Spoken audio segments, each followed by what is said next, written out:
Olá, amigos. Edmar de Moraes com as notícias da tarde. O que pode fazer o Brasil o novo epicentro da pandemia?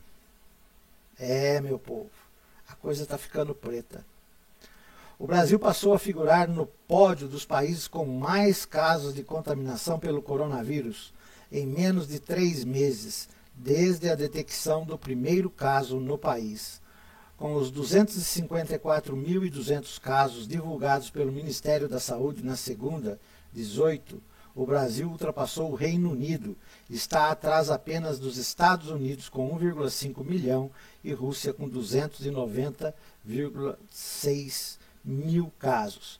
Para efeitos de comparação, o Brasil estava na 8ª posição há 6 dias, na última terça, 12. O país registrava 169.594 casos. No atual cenário da pandemia, as taxas de isolamento estão baixas, o que consequentemente aumentam os níveis de transmissão.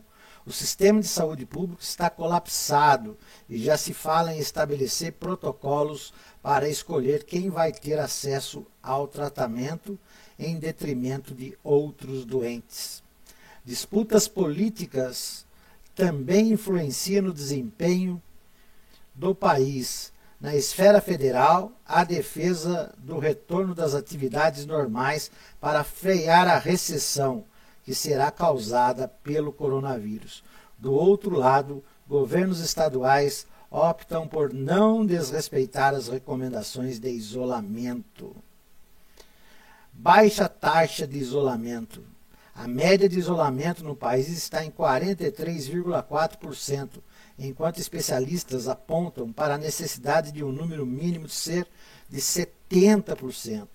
Todos os estados apresentaram índices de isolamento inferior a 51%.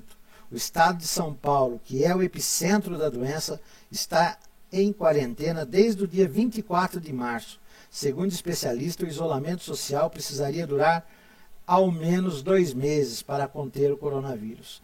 Mas, como pontuou o infectologista consultor da Sociedade Brasileira de Infectologia, Marcelo Otsuka, o isolamento nunca foi adotado de fato no país. Abre aspas. Se o isolamento tivesse seguido efetivamente, estaria pelo menos vivenciando a possibilidade de uma abertura controlada, como a Europa agora. Mas é possível que esta situação se prolongue, afirmou. Se não vamos ser os primeiros no ranking, vai depender do comportamento da população. Olha que lamentável que o Brasil chegou, né? Fica difícil com um governo que não trata do assunto com a seriedade que devia, né? Coloca lá um ministro da saúde que não é médico e mais 4 ou 5 outros militares para assessorar. Não sei o que vai dar. Taxa de transmissão. Enquanto o isolamento social não é respeitado, é natural que a taxa de transmissão permaneça alta, já que a Covid-19 encontra novos hospedeiros. Um estudo do Imperial College estima que pelo menos 4,2 milhões já foram contaminados com o coronavírus no Brasil. A falta de uniformidade. A União e os estados não falam a mesma língua. Enquanto os governadores estaduais estão estimulando a população a aderir ao isolamento social, o presidente Jair Bolsonaro é a favor do retorno ao trabalho para evitar a quebra de empresas por falta de consumo e gerar uma crise econômica. Abre aspas. Se afundar a economia, acaba meu governo, acaba qualquer governo. É uma luta pelo poder. Justificou ao apresentador José Luiz da Atena, da Rádio Bandeirantes, em entrevista concedida no dia 16 de março. Até mesmo funcionários públicos foram pressionados a voltar ao trabalho. Sem consultar o ex-ministro da Saúde, Nelson Teich, que sucedeu Luiz Henrique Mandetta no comando da pasta durante a pandemia, o presidente incluiu academias e salões de beleza como serviços essenciais e viu seu decreto ser ignorado pelos governadores. O mercado, independentemente da estratégia de isolamento a ser adotada, o maior temor dos investidores é o prolongamento da pandemia ou uma segunda onda de infecções, explicou o analista da Ativa Investimento, Ilan Albertman. Fato é que o mercado reagiu bem nos dias em que o governo anunciou pacotes monetários e fiscais para a pandemia, com a injeção de liquidez na economia pelo Banco Central e a aprovação de ajuda emergencial de R$ 600. Por mais que a atividade econômica tenha diminuído, a demanda de determinados produtos e serviços ainda existe durante a pandemia, lembrou Arbetman. Mas se grande parte dos trabalhadores ainda vai sentir os graves impactos financeiros, isto é porque o país conta com outro problema estrutural, que data antes da pandemia, o mercado informal, cuja remuneração está diretamente associada ao aquecimento do comércio e dos serviços. São 36,8 milhões de trabalhadores informais, segundo o Instituto Brasileiro de Economia e Estatística, IBGE. Abre aspas, é preciso haver um equilíbrio para escolher quais os serviços são indispensáveis para a economia não colapsar e nem pôr as pessoas em riscos, finalizou. Leitos de UTI públicos em falta. Os leitos da UTI do sistema público já estão perto de lotar. Com 82% dos leitos de UTI ocupados, a Prefeitura de São Paulo decidiu solicitar 100 vagas à rede privada, a uma diária de R$ 2.100 para cada paciente que atender. O valor é maior do que o que é pago à cidade pelo Sistema Único de Saúde, R$ 1.600, quantia que desagrada hospitais da rede particular. Então nós podemos tirar aqui sempre aquele conceito de que a vida não vale nada, o que vale é o capital, os cifrões que tudo gera. A própria pandemia gera um lucro para os hospitais particulares. E os hospitais particulares não têm nenhum interesse em auxiliar a vida, esta que é a grande verdade. Estão todos envolvidos no mesmo esquema, aonde nós podemos saber, nós podemos ver que o que vale, na verdade, são os recursos financeiros, né? Então, é inacreditável. O Brasil é uma coisa inacreditável, né? Sinais indicam que crianças podem não transmitir o Covid. Vamos lá, tem mais uma coisa aqui. Felipe Neto diz no Roda Viva que errou com o impeachment e que o Brasil não precisava de salvador da pátria. Agora é tarde, meu filho, agora é tarde. Tudo que se fala depois do erro não tem como retornar, não tem como voltar, sabe? São Paulo, prefeitos vão à justiça pedir bloqueio no feriadão. Todo mundo quer se preservar, né? Quem tem cabeça quer se preservar. Feriadão em São Paulo preocupa prefeitos de locais turísticos, mas tem que preocupar mesmo. Se São Paulo é o epicentro da pandemia no estado, né? E você vai ter um feriado prolongado, as pessoas não têm juízo, vão querer sair de casa, viajar para o interior, vão fazer migração para o interior. Isso vai levar ao caos total, né? Teremos um crescimento dos números de casos no Brasil após esse feriadão, né? Então é muito complicado mesmo, né? Milhões ainda esperam a primeira parcela do auxílio emergencial. Falta agilidade neste governo. As pessoas estão se enfileirando, se matando nas filas, né, para poder receber R$ 600.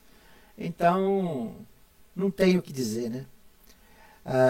Delta retomará voos em rotas importantes em junho, a empresa Delta. Todo mundo correndo atrás, sabe do quê? Do capital, né? Então, não sei o que dizer. Vamos lá. Deixa eu ver se tem mais alguma notícia importante. Vamos ver aqui se tem mais alguma coisa importante. se tem algo de relevância para que a gente possa ler aqui neste momento da tarde. Vamos ver o que está acontecendo no Brasil. Olha, eu vou ler essa notícia, mas a título foi publicada 55 minutos atrás. Né? Com dízimos em baixos, pastor vende colchão em live. Eu vou ler essa notícia porque as pessoas precisam acabar com esse negócio de acreditar em pastores, sabe? O bispo Valdemiro Santiago, líder da Igreja Mundial do Poder de Deus, que vendia as sementes milagrosas lá, está se virando como pode para pagar as contas da instituição neopentecostal em meio à pandemia de coronavírus. Durante programas religiosos online, passou a circular entre os cultos e louvores uma peça publicitária para vender colchão protagonizada pelo próprio bispo. Abre aspas, estou aqui para falar de um assunto diferente, do colchão Sono Quality. Eu morava na infância num chão batido, numa esteira de tábua. Olha o que Deus fez na minha vida. Hoje eu posso dormir um sono quality, anuncia ele. É o que tem de mais avançado em tecnologia em matéria de colchão. E ele te proporciona uma sensação de bem-estar. Eu posso falar porque eu tenho em casa, na minha suíte da igreja. Olha o que Deus faz na vida das pessoas. Ele vai te dar condições para você ter também, principalmente neste mês das mães. Prossegue com o número da central de vendas aparecendo embaixo. No fim aparecerá a imagem da marca com o slogan "É uma dádiva de Deus". Meu Deus do céu, onde que nós vamos parar? Esses caras continuam enganando as pessoas. Pelo amor de Deus. Olha outra notícia aqui, ó. Sem testes, o ministro Pontes anuncia novo protocolo de vermífugo. Olha que absurdo, que absurdo. Sem teste, Marcos Pontes anuncia o novo protocolo de vermífugo. O ministro da Ciência, Tecnologia, Inovação e Comunicação, Marcos Pontes, afirmou nesta terça-feira, 19, que a pasta iniciará uma nova fase de estudo experimental da nitazoxazida em pacientes com Covid-19. O medicamento tem nome comercial Anita e é indicado para viroses e como vermífugo. Em entrevista realizada no Palácio do Planalto, Pontes disse que mais de 500 pacientes deverão participar do novo teste experimental do medicamento. Esses pacientes não pertencem ao grupo que já iniciou outro teste com o medicamento no mês passado. Em 15 de abril, Pontes informou que um estudo brasileiro de nitazoxanida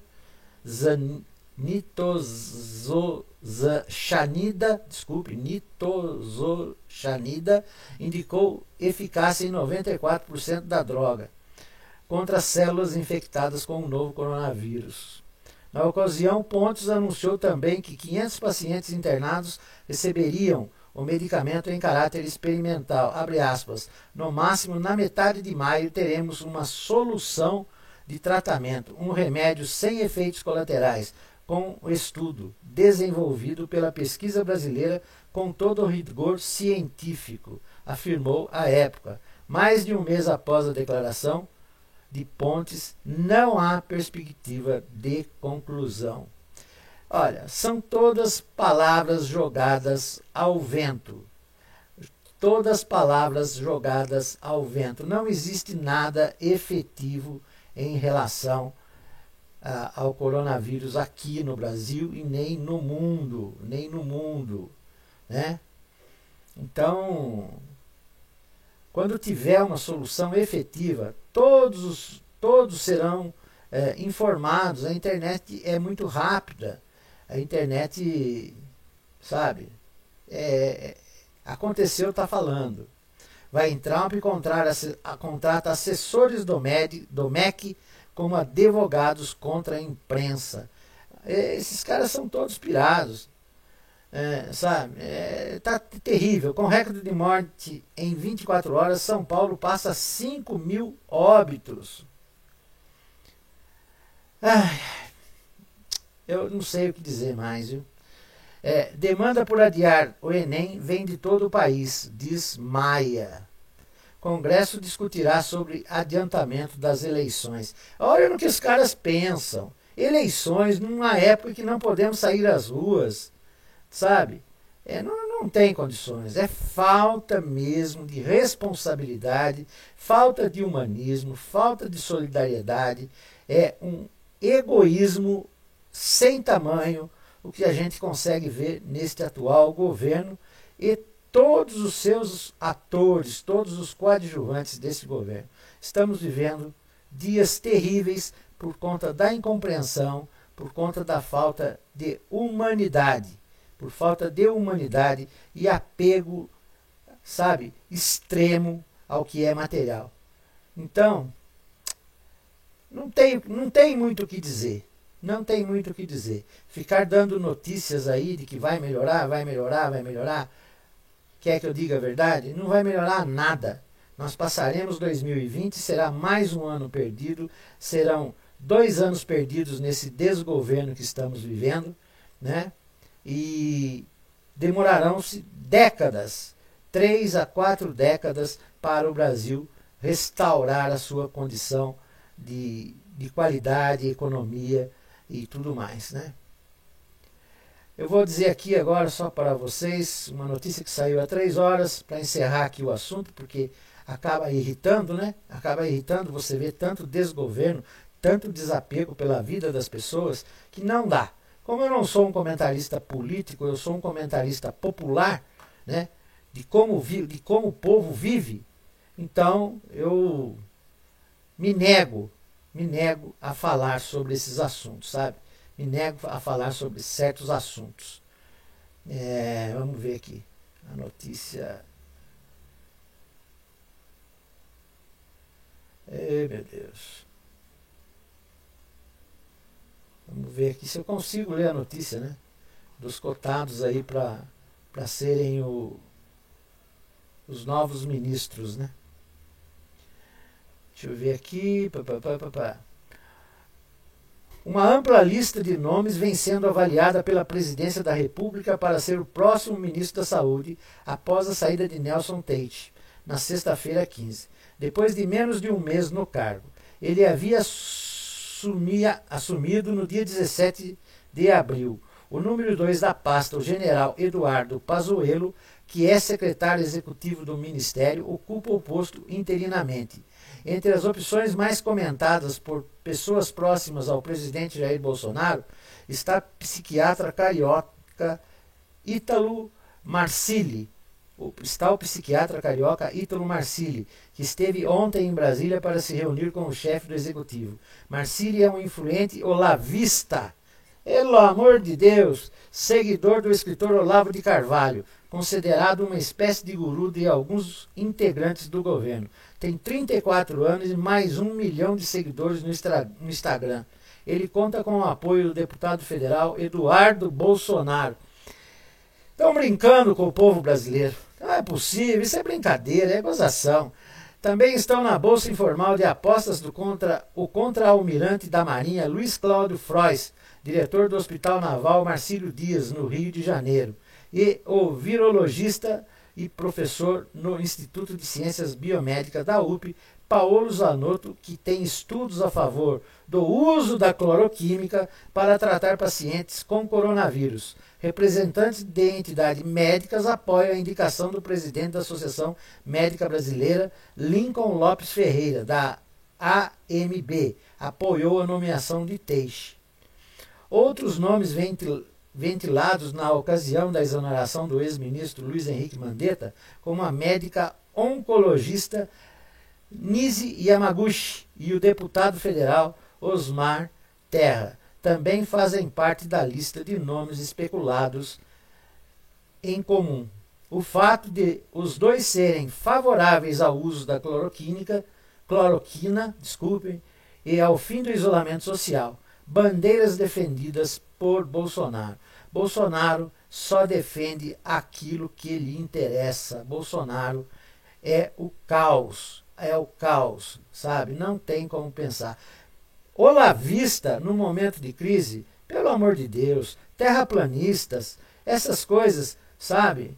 Que não fazem o menor sentido para o momento que estamos vivendo. É um momento de crise, é um momento de tristeza, é um momento de preservarmos a saúde para que depois possamos refazer a economia, cada um da forma que lhe for possível. Nós nascemos, os nossos ancestrais não tinham, entendeu? Economia e deram um jeito de instituir a economia, né?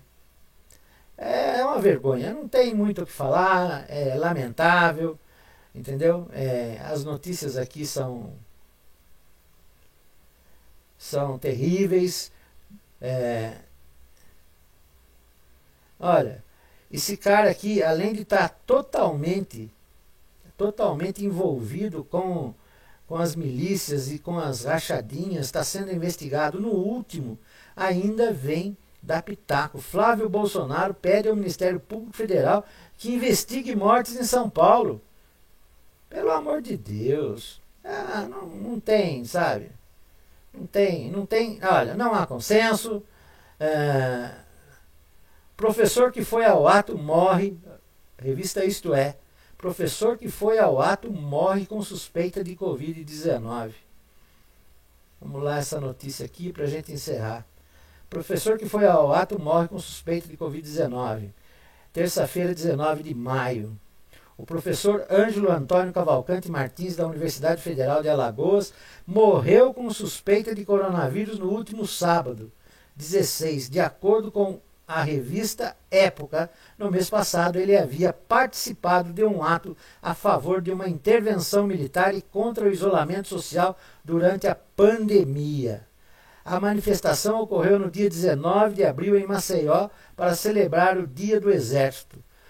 No ato, os manifestantes pediram a volta do AI-5 e criticaram o isolamento social e manifestaram apoio ao presidente Bolsonaro.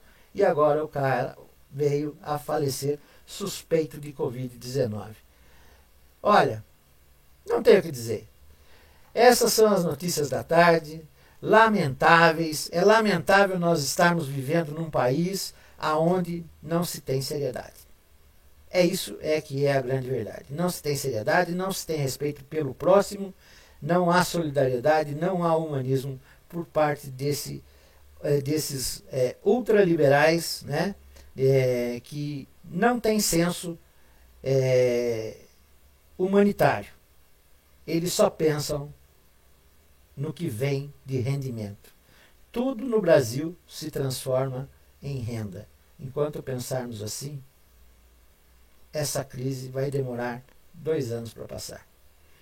É isso aí, pessoal. Edmar de Moraes em mais uma tarde de notícias. Lamentáveis notícias, mas é o que temos para hoje. Não falar de política porque não vale a pena, porque só gera expectativa e nada de concreto está acontecendo. Grande abraço, se inscrevam no canal, deixem o seu like, comentem e compartilhem os vídeos. Obrigado e até uma próxima oportunidade. Tchau, pessoal.